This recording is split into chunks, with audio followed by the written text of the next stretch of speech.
안녕하십니까. 수도권 투데이 유석현입니다. 따뜻한 날씨에 춘곤증으로 시달리는 운전자들이 늘고 있습니다. 실제로 봄철 교통사고는 겨울철보다 10%가 더 많이 발생한다고 하는데요. 봄철에 안전하게 운전하는 방법에 대해서 잠시 뒤에 자세히 알아보겠습니다. 오늘 서양미술사 이야기 시간에는 개성이 강한 오스트리아 출신의 화가 구스타프 클림트에 대해서 이야기 나눠보겠습니다. 2부에는 만나고 싶었습니다. 준비되어 있습니다. 오늘은 정동극장이 야심차게 준비한 새로운 작품 배비장전의 윤정환 연출과 만나보겠습니다. 방송 중에 궁금하신 모든 내용들은 샵 0945로 문자 주시기 바랍니다. 짧은 문자 50원, 긴 문자 100원의 이용료 있고요. YTN 라디오 애플리케이션 ES로도 참여하실 수 있습니다. 4월 10일 목요일 수도권 투데이 시작합니다.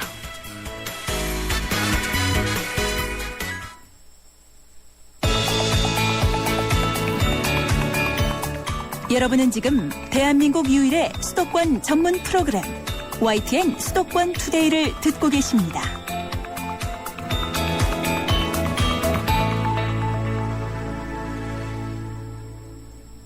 네, 투데이 이슈 점검 시간입니다. 이제 완연한 봄인데요. 봄에는 겨울보다 교통사고가 10% 정도 더 많이 발생한다고 합니다.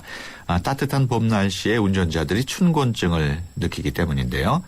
봄철 교통사고 어떻게 예방할 수 있는지 서울시 도로교통본부 교통정책과 민송 교통기획팀장 전화로 연결해서 자세히 알아보겠습니다. 안녕하십니까? 네, 안녕하십니까? 네, 눈길 또는 빙판길 때문에 겨울에 교통사고가 더 많이 발생할 것 같은데 오히려 봄에 더 사고가 많다고요? 네, 그렇습니다. 이제 겨울철이 지나고 이제 봄이 오면 교통사고 발생 건수가 약 10% 많아지는 것으로 저희 분석 결과 나왔습니다. 네. 이유를 보니까 이제 아무래도 이제 계절이 바뀌면서 기온이나 안개나 비 등 어떤 기상 상황도 변하고요. 네. 또 날이 풀리면서 바깥 활동이나 이제 이동이 많아져서 아무래도 그 사고 건수가 좀 늘어나는 것 같습니다. 네. 또 더불어서 사고에 대한 경계심도 좀 누그러지기 때문으로 보입니다. 네. 아무래도 졸음운전이 가장 큰 원인이겠죠? 네, 그 봄철에 사고 유형을 보면은 그 졸음운전이나 이제 안개로 인한 사고, 또 교통량이 많아지면서 정체 시에 집중력이 떨어지면서 발생하는 접촉사고 등 그런 사고들이 있는데요. 특히 졸음운전이 가장 큰 문제인 것 같습니다. 네. 그래서 이제 이런 따뜻한 날씨하고 또 식사 후에 몰려오는 춘곤증으로 인해서 졸음운전이 이제 봄에 많이 발생하는데 특히 이제 이 교통사고가 치사율이 상당히 다른 사고에 비해서 네. 높은 편이어서 주의가 좀 필요합니다. 그래서 그렇군요. 네, 고속으로 주행 시에는 이제 졸음이 이제 올 경우에 창을 열고 공기를 좀 시원한 공기를 좀 마시거나 아니면 껌이나 커피 등을 이용해서 졸음 방지를 할 필요가 좀 있을 것 같습니다. 네. 봄에는 안개도 많이 끼니까 봄철 사고에 영향을 크게 미치겠어요. 네네, 그렇습니다. 봄에는 이제 아시다시피 일교차가 크지 않습니까? 일교차가 크다 보니까 안개가 많이 발생하고 또 운전 중에 시야를 확보하기에 상당히 어려움을 겪는 경우가 많습니다. 그래서 통상 한 시야가 200m 이내로 이제 좁아진다고 합니다. 그래서 이럴 때 이제 안개에 의한 이 사고를 보니까 저희가 사망사고가 비나 눈에 비해서 상당히 높은 것으로 나왔습니다. 예. 그래서 이런 안개 있을 때는 상당히 좀 조심하셔야 될 것 같습니다. 뭐 속도를 줄이는 수밖에 없겠죠?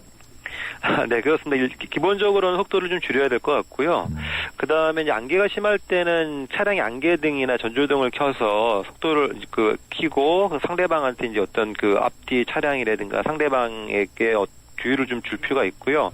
또 창문을 좀 열어서 소리를 확인하면서 운전하는 것이 좋을 것 같습니다. 네, 봄에는 또 날이 좋아가지고 나들이 떠나는 분들이 많고 단체로 관광버스가 떠나는 분들도 많기 때문에 대형 사고 가능성도 있어요. 네, 그렇습니다. 봄이 되면 이제 단체로 나들이객이 이제 많이 발생하고 또 주로 버스를 이용해서 많이 이용하시는데요. 그러다 보니까 대형 버스 사고가 많이 좀 발생합니다. 2009년도에서 한 2012년까지 통계를 보면은 승합차하고 화물차의 대형 사고 구성이 매우 높습니다. 네. 그래서 그 사고가 났을 경우에 많은 사람들이 탑승했기 때문에 큰 사고로 이어질 가능성이 크고요. 특히 또 이제 여행을 떠나시다 보면은 이제 버스 안에 안전벨트 같은 것을 좀 착용하는 것을 좀 안 하시는 경향이 좀 있습니다. 네. 그래서 또 관광용 전세버스 같은 경우는 내부를 불법으로 이제 구조 변경하는 경우가 있는데 이런 것들을 좀 많이 지양해야 사고를 좀 줄일 수 있을 것 같습니다. 네. 봄에는 또 자전거를 타시는 분들도 많은데 출퇴근하시기도 하고 나들이를 떠나기도 하고 자전거도 자칫 사고를 당하는 경우가 많이 있죠? 네, 그렇습니다. 이제 아무래도 겨울철에는 이제 그 자전거나 오토바이를 이제 많이 이용 안 하시다가 네. 이제 기온이 높아지면서 이제 그런 이륜차나 자전거를 이용하는 사람들이 많이 늘어납니다. 네. 네, 그렇다 보니까 저희가 통계를 보면 확연히 5월이나 6월에 이 이륜차나 자전거의 사고가 많이 늘어나는 걸 볼 수가 있는데요. 예. 네. 어떻게 하면은 좀 자전거를 안전하게 탈 수 있을까요? 네, 많이들 알고 있는 상식들이지만 사실은 실천을 잘 못하고 계신 것들이 있는데요. 제가 네. 다시 한번 말씀을 드려보면 일단 안전모를 착용하는 것이 무엇보다 중요합니다. 예. 사고가 났을 때 머리의 충격으로 인한 사고들이 크기 때문에 그다음에 야간에는 자동차와 마찬가지로 전조등을 반드시 켜야 되고요. 예. 또 보행자 보호를 위해서 가속하지 않는 것도 상당히 중요할 것 같습니다. 예. 그다음으로는 이어폰이나 휴대전화, 그다음에 음주운전 이런 것들도 상당히 좀 주의를 하실 필요가 있을 것 같습니다. 예. 어린이나 어르신 같은 노약자들도 교통사고에 주의를 해야 되겠죠. 네, 그렇습니다. 개학 이후에 이제 등하굣길에 어린이들 이동이 또 많고요. 예. 또 온화한 날씨가 온화해지기 때문에 노약자분들도 많이 밖으로 나오는 상황입니다. 예. 그러다 보니까 5월에 발생 건수가 연중에 가장 높은 것으로 나왔습니다. 그렇군요. 그래서 이런 이제 어린이하고 어르신 경우에는 또 이제 걸어서 이동하는 경우가 많기 때문에 네. 상당히 좀 보행하실 때 좀 주의가 필요할 것 같습니다. 예. 봄철 교통사고를 막기 위해서 서울시에서 특별히 추진하는 사업이 있습니까? 네, 사실은 이제 봄철뿐만 아니라 연중 저희가 상시적으로 이런 네. 이제 교통사고나 안전사고를 줄이기 위해서 노력을 많이 하고 있습니다. 네. 좀 소개를 좀 드리자면 대표적으로 저희가 차로 조정이라든가 아니면 네. 신호 체계를 개선한다든가 아니면 네. 교통안내 표지를 이제 추가로 설치해서 이런 것들을 통해서 좀 사고를 많이 줄이려고 하고 있고요. 예. 또 불필요한 신호 대기로 인해서 이제 비효율적인 운영이나 잦은 사고가 이제 또 발생할 수 예. 있고 또 잦은 사고나 사고 우려되는 교차로 같은 경우는 요즘 서울시가 회전 교차로로 전환을 해서 아무래도 사고율이 좀 회전 교차로가 네. 많이 좀 낮습니다. 그래서 예. 원활한 교통 흐름과 안전성 확보를 하기 위해서 좀 노력을 하고 있고요. 예. 아까 말씀드렸듯이 이제 어린이 보호구역을 예. 또 관리 강화를 하고 또 등하굣길 시간제 차량 통행 제한이라든가 교통안전 지도사 운영이라든가 이런 여러 가지 이제 안전사고를 줄이기 위한 시책들을 지금 펴나가고 있습니다. 알겠습니다. 지금까지 서울시 도로교통본부 교통정책과의 민수홍 교통기획팀장이었습니다. 오늘 말씀 고맙습니다. 네, 고맙습니다.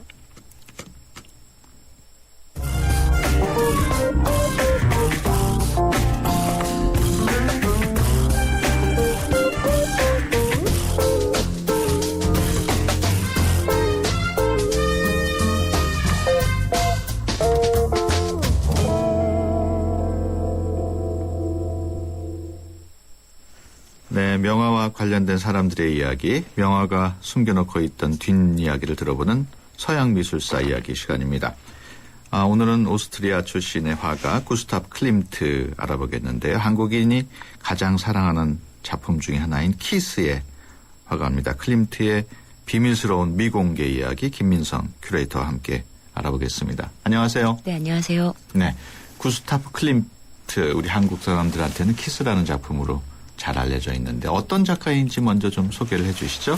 네, 말씀처럼 클림트는 키스라는 작품으로 국내에서 이제 엄청난 인기몰이를 하고 있는 비엔나의 대표적인 작가입니다. 네.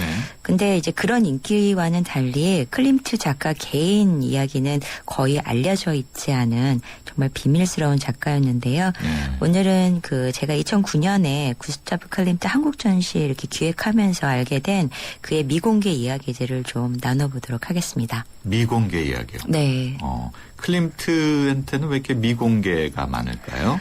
사실 클림트는 평생 공식적인 인터뷰를 한 번도 한 적이 없는 걸로 알려져 있고요. 네. 또 자신의 작품에 대한 생각이나 어떤 그런 의견 같은 것들을 이렇게 거의 얘기를 하지 않았습니다.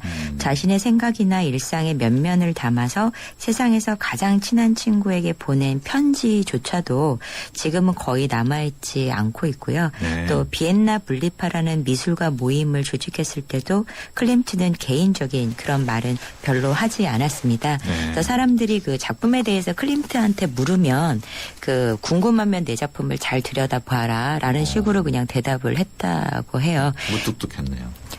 네, 좀 묵뚝뚝했었나 봅니다. 그래서 그런 클림트는 금속 세공사이신 아버지와 또 오페라 가수였던 어머니 사이에서 그 둘째로 태어났고요. 그 부모님의 영향으로 뛰어난 금세공 기술을 이렇게 작품에서도 보여주고 있는데 그런 기술은 물론이고 음악에도 아주 조예가 깊었습니다. 그래서 넉넉하지 않은 삶이었지만 또 지인의 도움으로 비엔나 응용미술학교에 다니면서 미술 공부도 할 수 있었고요. 그래서 워낙 그림을 잘 그렸었고 또 수완도 좋은 편이어서 꽤 인기 있는 작가로 성장하게 됩니다. 그래서 함께 또 미술 공부를 하고 있던 바로 밑에 동생 에른스트 클림트랑 같이 공동 작업도 많이 하고 뭐 제법 돈도 벌게 되고요. 그러다가 이제 에른스트가 결혼을 해요. 근데 이 동생이 결혼을 하면서 그 클림트는 아주 운명적인 여인 하나를 만나게 됩니다. 네. 그 운명적인 여인이 바로 클림트의 미공개 스토리 주인공인가 보죠? 네, 주인공 맞고요. 또 물론 이제 클림트의 미공개 스토리를 장식하는 여자 주인공은 엄청 많아요. 네, 아주 양손가락이 다 모자랄 정도로 많지만요. 클림트의 그 평생을 곁에 있었던 여인은 에밀레 플레게 뿐이었습니다. 그녀는 에른스트의 처형이었어요. 그러니까 클림트의 동생의 처형. 예, 부인의 언니. 예. 그래서 사돈간이었는데. 네, 맞습니다. 에밀레는 자신의 여동생과 함께 비엔나에서 그 유명한 양장점을 하고 있었던 여인인데요. 그래서 이 양장점 안에 보면 클림트의 작업실이 밀실처럼 또 있어요. 그래서 이런 밀실처럼 둘 사이는 아주 각별했다고 합니다. 얼마나 각별했습니까? 그 세상 사람들은 둘 사이를 가리켜서 애인이냐 친구냐 되게 분분했었는데요. 그 결국 결론은 그 소울메이트라고 얘기를 해요. 그래서 둘의 관계는 분명 연인 그 이상으로 밀접하긴 했지만 둘은 뭐 결혼은커녕 변변한 프렌치 키스도 못했었다고 이제 전해오고 있고요. 하지만 에밀레에 대한 클림트의 믿음은 엄청났었는데요. 클림트가 자신의 사생활과 생각들을 유일하게 전달했던 그 에밀레의 그 에밀레 수신의 그 400여 통에 달하는 그 편지를 보면 그 속의 내용들을 보면은 정말 클림트가 그 에밀레를 절대 신뢰하고 있음을 알 수가 있어요. 그래서 사실 그 이 서신들은 클림트가 사망하고 얼마 지나지 않아서 에밀레가 다 불살라 버려요. 그리고 그녀가 사망할 때까지 클림트에 대한 공식 언급을 거의 하지 않고요. 그래서 이제 그 클림트의 개인사는 계속 미공개로 남아 있었는데 그 에밀레와 클림트의 행적들을 또 보거나 또 미처 없애지 못한 서신들을 통해서 클림트의 사생활들을 좀 알 수가 있었고요. 그 내용들을 보면은 에밀레는 정말 같은 여자가 봐도 대단한 여성임을 알 수 있습니다. 어떤 내용들이었는지 궁금하네요. 네, 아주 여자가 보면은 속 터지는 얘기들이 되게 많은데요. 그 다 아시는 바와 같이 클림트는 여성 편력이 아주 대단했던 작가였거든요. 그래서 자신이 설립했던 분리파에서 나중에 이제 탈퇴할 정도로 그 성에 대한 적나라한 여성의 표현도 그렇고 또 그의 성향을 이제 잘 보여주는 그런 작품들 때문에 이제 탈퇴를 할 정도였는데 그는 그 14차례의 친자 확인 소송을 당하게 되고요. 또 그중에 13명은 클림트의 아이라고 해요. 그리고 이 아이들의 이름에는 구스타프란 이름도 되게 많아요. 그 여자들이 일부러 그렇게 이름을 져주고요. 그리고 근데 그럼에도 불구하고 클림트는 그 누구도 자기의 자식이라고 인정하지 않거든요. 근데 유일하게 2명의 아들이라고 인정을 하는데 그게 바로 마리아 짐머만하고 구스타프 사이에서 태어난 구스타프와 오토 두 아들만을 아들이라고 인정을 하죠. 예. 그리고 아들이라고 불러요. 이렇게 편지 같은데 보면은 아들이라고 부르고 또 마리아 짐머만과의 사이에는 사실 클림트에게 큰 고통을 줬다고 해요. 그래서 짐머만 그 마리아는 클림트와 안정적인 가정을 꾸리고 싶어 했는데 클림트는 그럴 위인은 못 되죠. 그래서 막내 아들 오토가 죽으면서 마리아와 결별을 하게 되는데요. 클림트의 이 지독한 사랑을 또 묵묵히 바라보고 위안을 줬던 인물이 에밀레였습니다. 예. 그 클림트를 사랑했던 여성으로서 질투심이 많았을 텐데 에밀레는 아마 그런 질투심이 없었나 봐요. 여자 중에 질투심 없는 여자는 거의 없을 텐데요. 근데 어쨌든 에밀레는 목석이 아니었을까 할 만큼 클림트의 애정 행각들을 그야말로 다 참아줬어요. 그래서 오히려 행패 부리는 여성을 수습해주기도 하고요.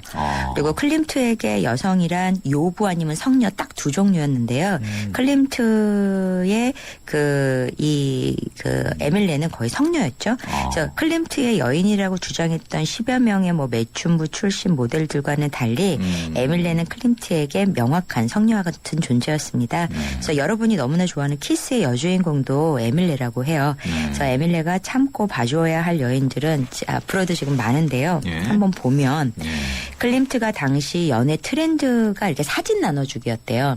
그래서 무슨 사진을 자기 사진을 이렇게 서로 이렇게 자기 사진을 주고 같이 사진도 찍고 또 여자가 이렇게 수첩을 주면 거기다 또 그림을 채워서 전해주고 뭐 이런 게 일종의 연애 트렌드였는데 이러한 연애 트렌드를 하면서까지 유혹하지 못해서 안달났던 손자 크닙스라는 여자가 있고요. 또 비엔나를 떠들썩하게 들었다 놓았다 했던 희대의 파무파탈 알마 슌들러가 있고요. 또 뛰어난 기억력과 외모로 클림트를 사로잡았던 힐데 로스라는 여인도 있고요. 또 1300여 권에 나찰되었던 초상화의 주인공인 아데블로 마우어 같은 그런 여성들이 아주 대표적인 클림트의 센 여자들이거든요. 근데 이름들은 제가 잘 모르겠어요. 이제 여자 이름들이요? 예, 뭐 알마 신들러니, 힐데로스니, 뭐 아델블러 바흐와 어떤 뭐 공통점들이 있나요, 이런 분들의? 셉니다, 다 여자. 그리고 특히 이 가운데 알마 신들러가 누구냐면요. 클림트한테 버림을 받아요. 그러면서 누구한테 시집을 가냐면 구스타프 말러한테 시집을 갑니다. 그 말러 교회한 거 아시죠? 그래서 이제 그 말러가 이제 알마 신들러를 되게 사랑을 해서 결혼을 하는데 알마 신들러는 그 말러와 결혼하고도 뭐 바우하우스의 발터 그로피우스나 또 코코슈카 이런 사람들하고 정말 화려하게 연문을 또 뿌리고 다니는 아주 그냥 파무파텔의 전형이었어요, 당시에. 지금 얘기를 쭉 듣다 보니까 클림트가 아주 외모가 아주 뛰어나거나 성격이 아주 매력적이었던 것 같아요. 사진 못 보셨죠? 사진 본 것 같기도 하고 못 본 것 같아요. 절대 아니에요. 약간 대머리에다가요. 또 생크림을 하도 엄청 좋아해서 몸도 되게 뚱뚱하고요. 또 그래서 에밀레가 이 뚱뚱한 몸매를 가려주기 위해서 이렇게 수도복 같은 거죠. 허리 라인 안 나오는 그런 것들 만들어서 막 그의 몸을 다 가려줄 정도로 그 옷을 만들어줘야 될 상황이었고요. 또 성격은 되게 소심했어요. 그래서 내성적이어서 혼자 가족들하고도 같이 밥 안 먹고 혼자 밥 먹고 또 일찍 자고 뭐 또 자기 아틀리에와 그다음에 그 아틀리에 되게 예쁜 정원이 있었는데 거의 그 정원에서 칩거하다시피 하고요. 대신에 이제 여행을 자주 다녔는데 이 여행도 꼭 그 에밀레 플렉의 가족들과 그렇게 같이 다니고 여행지를 또 가면 거기마다 또 여자들 또 만나요. 그래서 파랑에 빠지고 그러는데 이 역시 이제 그 여인 한 사람하고만 지내려고 하는 그의 어떤 소심하고 내성적인 그런 습성에서 나오는 거라고 볼 수도 있을 것 같아요. 그래서 하지만 클림트는 그런 여성 편력 덕분에 오늘날 여성의 외면과 내면 모두를 가장 잘 표현해낸 작가로서 세상에 많은 여성 팬들을 갖게 됩니다.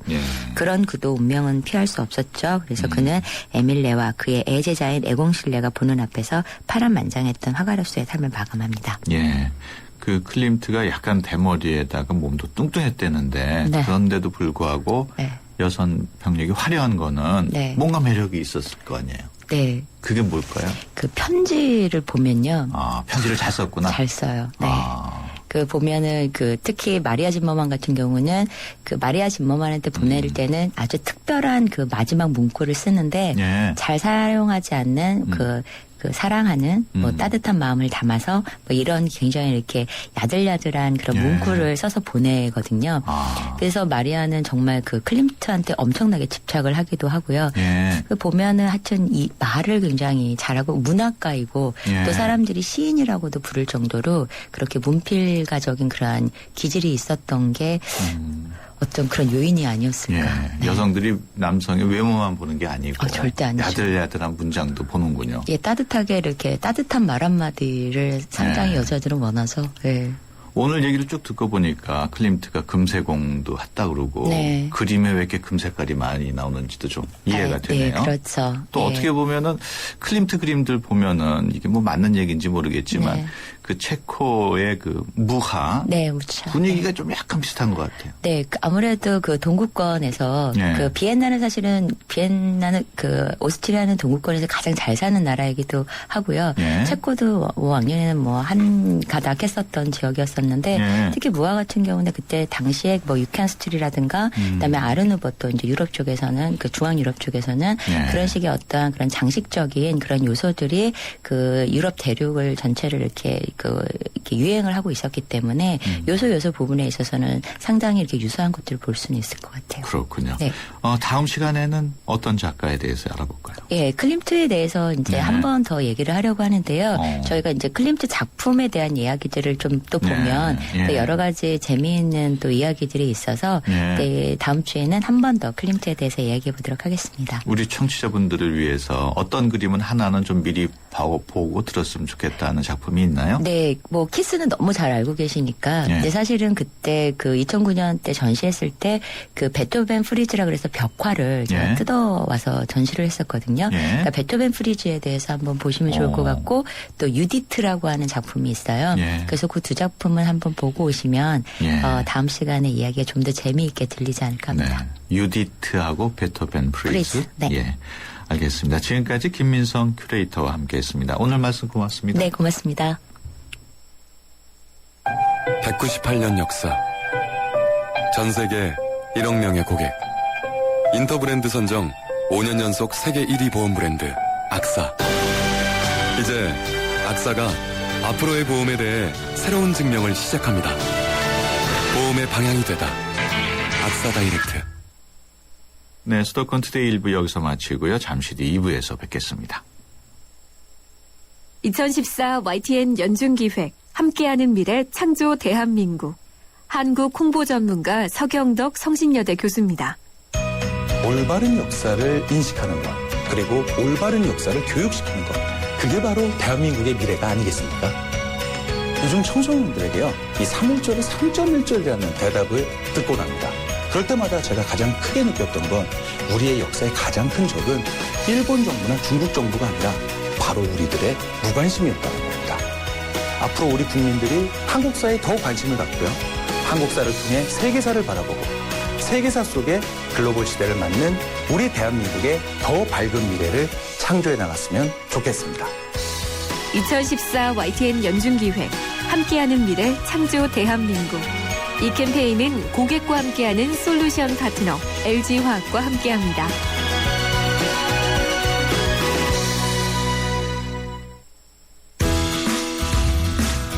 좋은 정보 다 모여있는 YTN FM 라디오 오늘 함께하는 이 하루가 좋은 걸 유익한 라디오 수도권 투데이 YTN 수도권 투데이. 네, 수도권 투데이 2부 시작합니다. 오늘 2부 만나고 싶었습니다. 시간에는 배비장전의 윤정환 연출가와 이야기 나눠보겠습니다. 방송 중에 궁금하신 내용 있으시면 샵 0945로 문자 주시기 바랍니다. 짧은 문자 50원, 긴 문자 100원의 이용료 있고요. YTN 라디오 애플리케이션 ES로도 참여하실 수 있습니다. 수도권 투데이 2부 뉴스 브리핑 듣고 시작하겠습니다. 진미선 아나운서 전해주세요.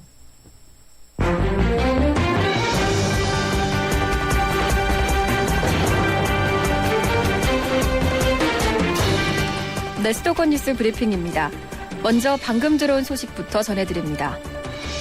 새정치연합의 기초공천 여론 수렴 결과 발표가 조금 전에 있었습니다. 새정치민주연합이 6.4 지방선거에서 기초공천을 유지하기로 결정했습니다.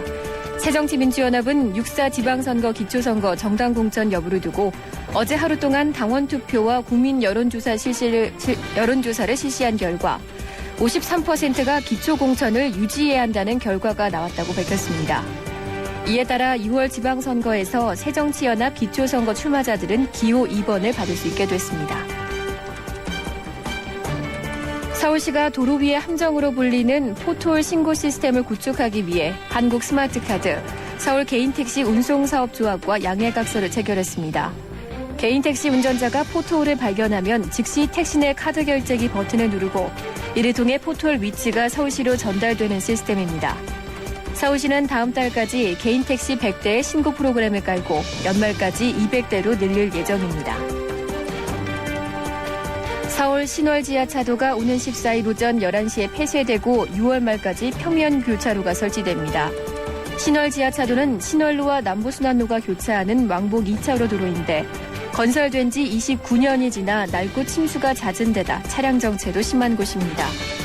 서울시는 기존 지하차도는 폐쇄해 저류조로 활용하고 강월초등학교 입구 사거리는 4차로에서 6차로로 늘릴 계획입니다. 어제 오후 4시 반쯤 경기도 화성시 장안면에 있는 플라스틱 상자 제조 공장에서 불이 났습니다. 이 불로 공장 직원 61살 남호 씨가 화상을 입고 공장 2동에 타면서 2억 5천만 원의 재산 피해가 났습니다. 지금까지 수도권 뉴스 브리핑이었습니다.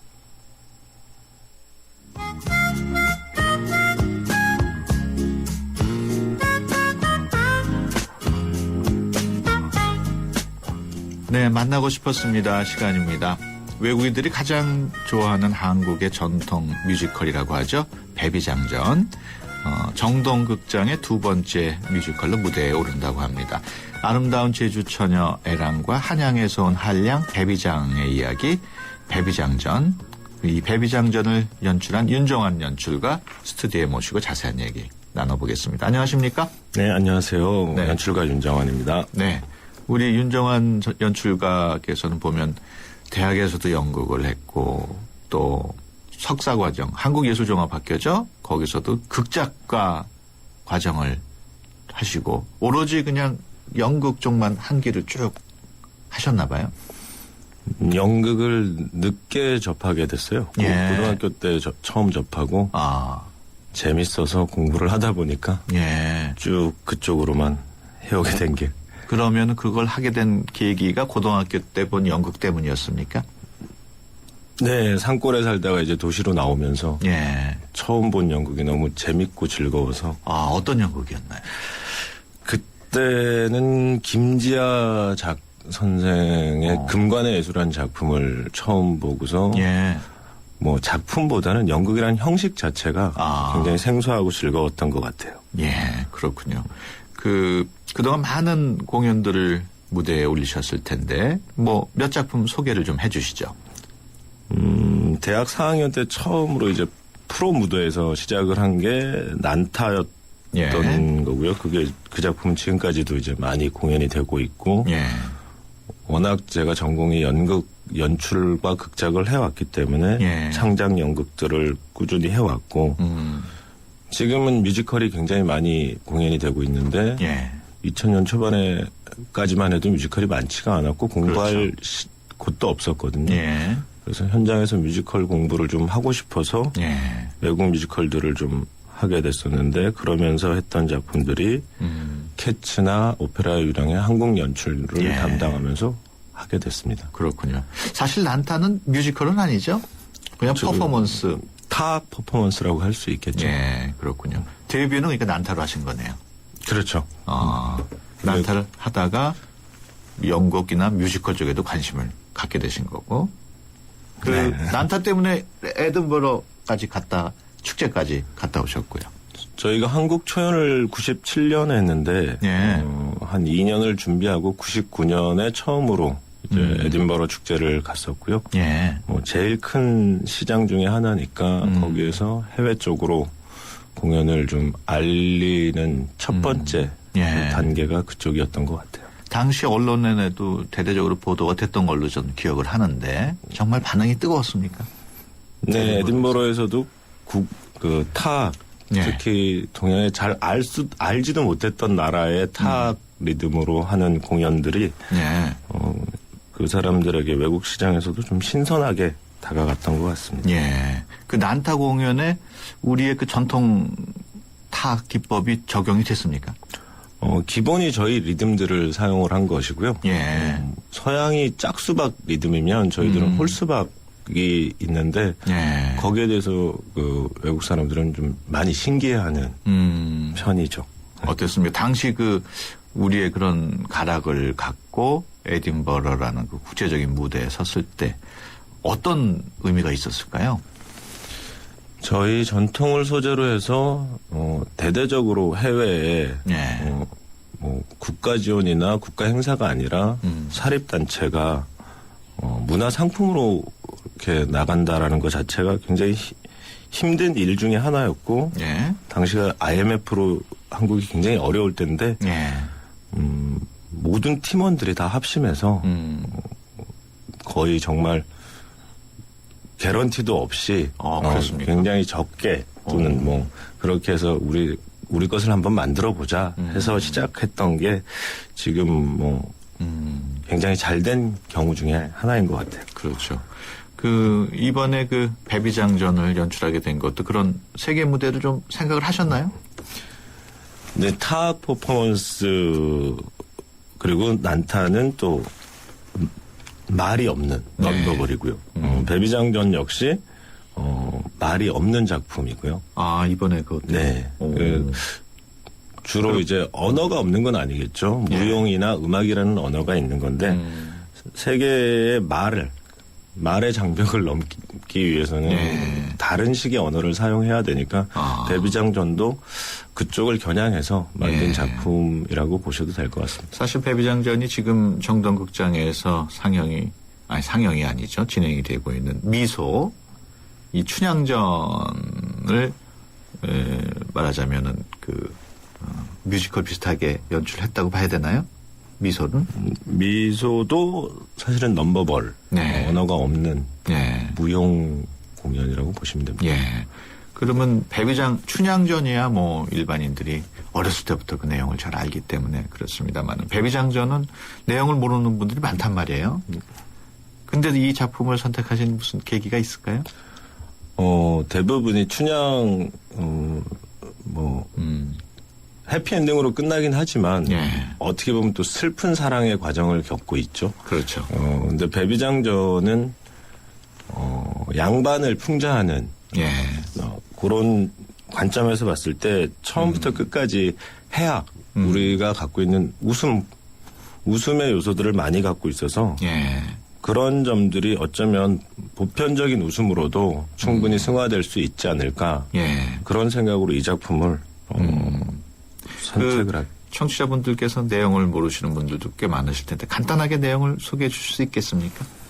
네, 배비장은 이름이라기보다 직함이죠. 사실 저희가 이방, 형방 이러듯이 비장은 예방을 이제 다른 호칭으로 하는 건데 서울에 살던 배껄떡새, 배선달 이란 사람이 이제 서울에 살면서 제주도로 비장 직함을 달고 사또와 함께 부임했는데 거기에 있는 미녀 애랑 기생이죠. 제주의 기생 애랑에게 맞아서 많이 고난도 당하고 뭐 이런 얘기인데 사실은 부인과 어머니에게 자신은 절대로 그 여색을 탐하지 않을 것이라는 약속을 하고 내려갔는데 그걸 양반의 체면과 도라고 얘기하면서 근데 그 아름다운 기생을 보면서 자기의 말과 맹세는 아랑곳 않고 이제 빠져버리고 나중에는 거기에 대해서 사또 제주에 함께 간 그를 비장으로 데려간 사또가 허위의식이나 그 말뿐인 모습보다는 진짜 양반의 도를 지키게끔 하기 위해서 사실은 그게 모든 게 사또의 계략이었습니다. 그렇죠. 그러고 나서 개과천선한다고 해야 될까요? 본인의 잘못을 깨닫고 다시 서울로 올라오는 사실 제가 좀 어렸을 때 살짝이 없어래라는 그런 뮤지컬로도 소개된 내용으로 알고 있는데 이번에도 넌버벌이지만 중간중간에 노래가 있습니까? 네, 노래보다는 저희 이제 판소리가 중간중간에 이야기를 진행을 하고요. 예. 이제 자막을 통해서 줄거리를 조금씩 전달을 합니다. 그렇군요. 그동안 작품들을 보면은 그 일관적으로 웃음 코드가 빠지지 않는데 이번 베비장전도 마찬가지겠죠? 어떻습니까? 네, 베비장전 원작 자체가 네. 좀 계급적 우위에 있는 사람들의 풍자를 담고 있기 때문에 예. 일반 민중들이 봤을 때는 웃음의 요소가 당연히 담겨 있고요. 예.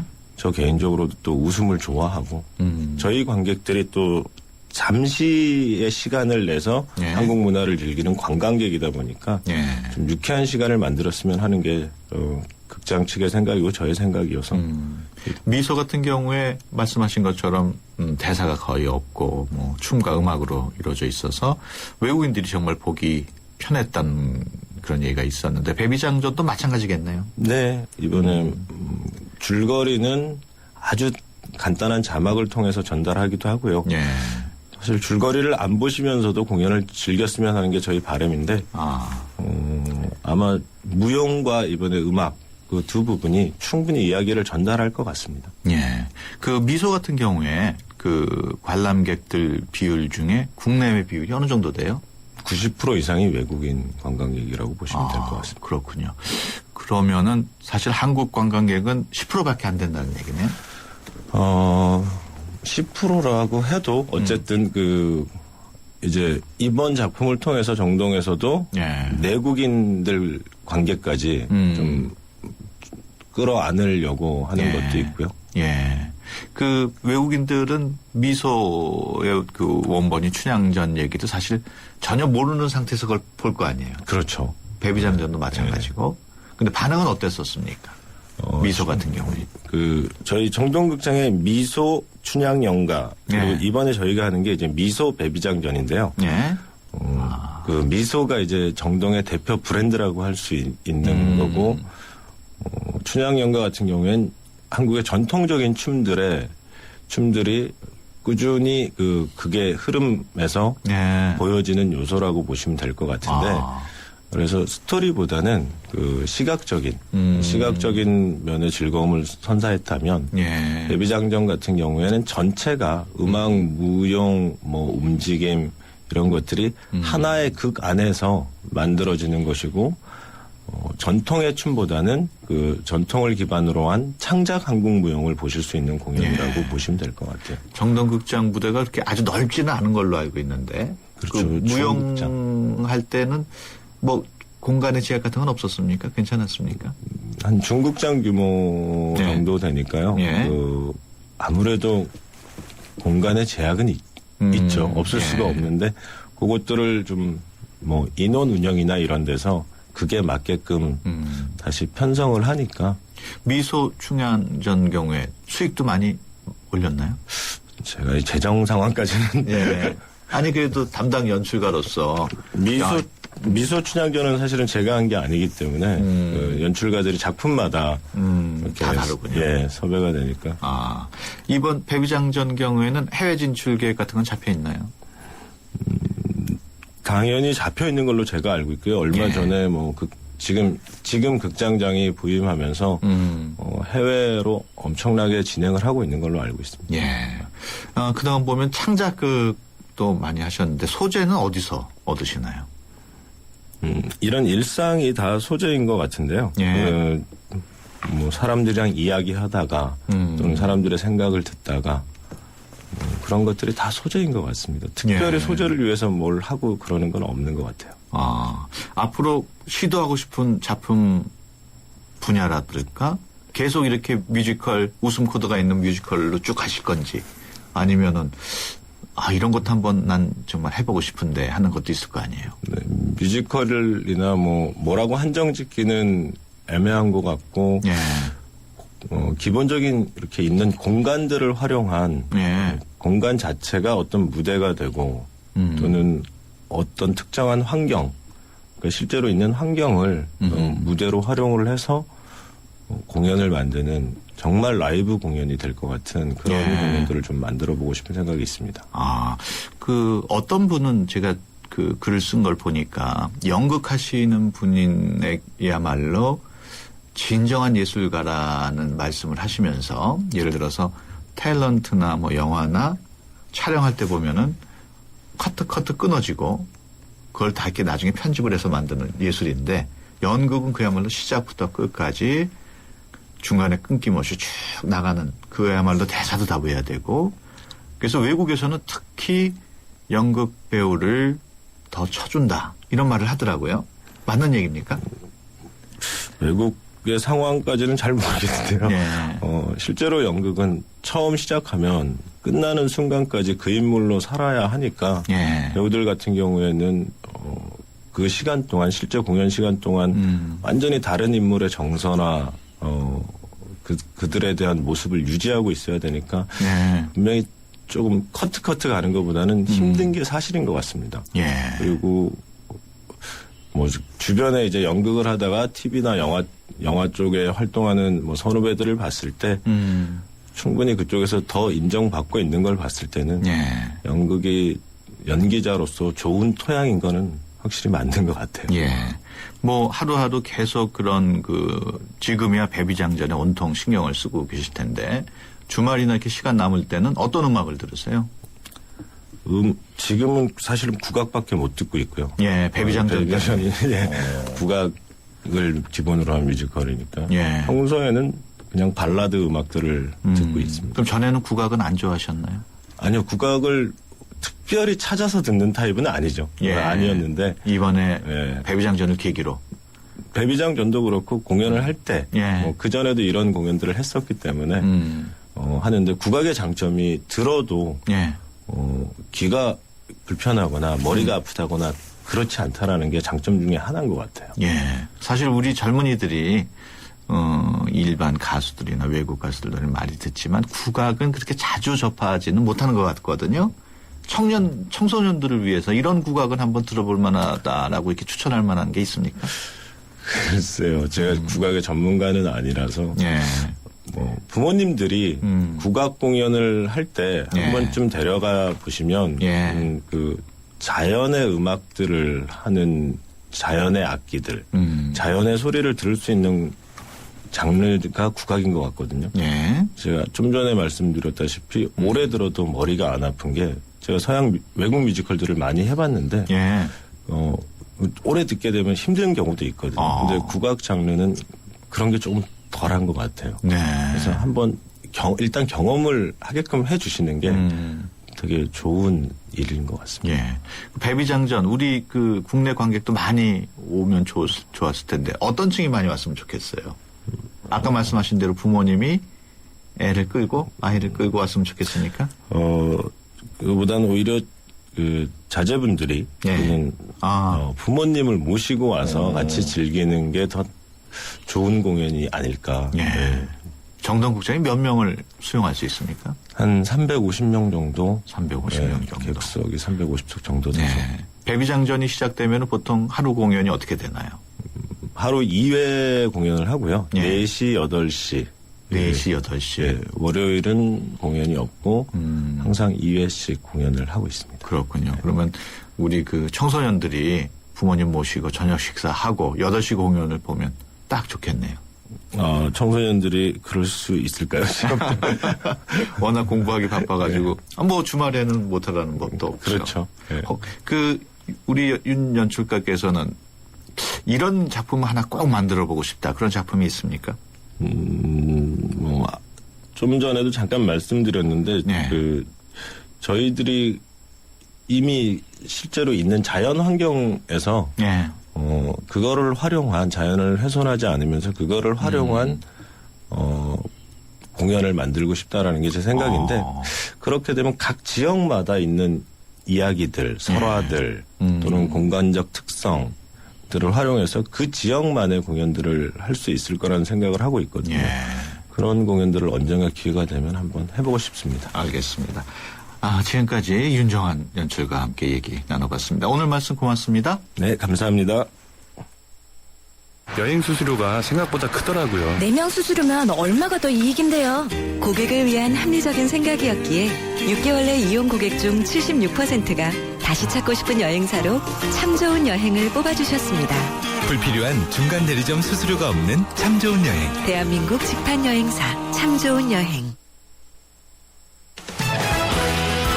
네, 수도권 투데이 오늘 순서 여기까지고요. 내일 오전 9시 10분에 다시 찾아뵙겠습니다. 지금까지 프로듀서 박준범, 기술감독 안홍진, 구성작가 최유미, 진행의 유석현이었습니다. 함께해 주신 여러분 고맙습니다.